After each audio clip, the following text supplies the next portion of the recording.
joueurs que je connais, il y en a certains que je découvre.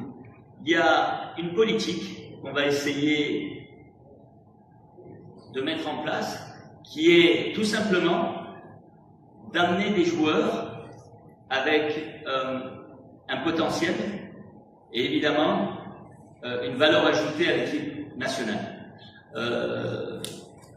Mais les rumeurs de l'équipe nationale, les meilleurs joueurs sont à l'extérieur, je ne sais pas d'où vous sortez ça. Après, il est évident que quand je regarde les joueurs qui ont fait la liste et les matchs de la Coupe d'Afrique, voire même de la Coupe arabe, étaient des joueurs qui étaient pas forcément du championnat tunisien. Et la dernière question, parce que j'étais en train de réfléchir à ce que c'était, et j'avais peur de l'oublier, mais je viens de la retrouver, parce que je ne voudrais pas que vous pensiez que je ne veux pas y répondre. Non, il n'y a pas d'objectif de gagner la Coupe du Monde pour continuer à travailler. Non, c'est bon tour. J'ai bien compris, la Coupe du Monde. J'ai bien compris. Mais ça serait dur quand même. La Tunisie a participé combien de fois, monsieur, à la sixième?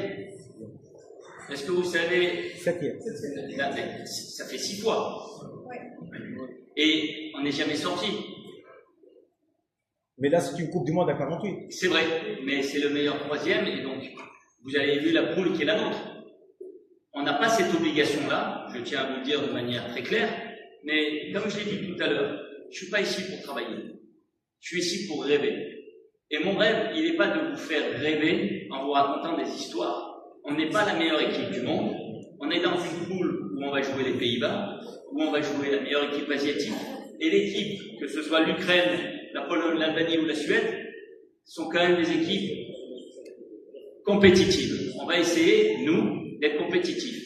Vous voyez peut-être la 3e place, qui serait synonyme de qualification et qui serait extraordinaire. Si c'est ça, je signe tout de suite. Mais avant ça, j'aimerais qu'on nous laisse le temps de mettre en place quelque chose. J'aimerais qu'on puisse être prêt le 14, le 21 et le 26 et commencer à rêver. Mais je ne vais pas vous raconter des histoires en vous faisant croire que, avec nos joueurs, on est capable de faire comme le Maroc a fait. Peut-être pas maintenant.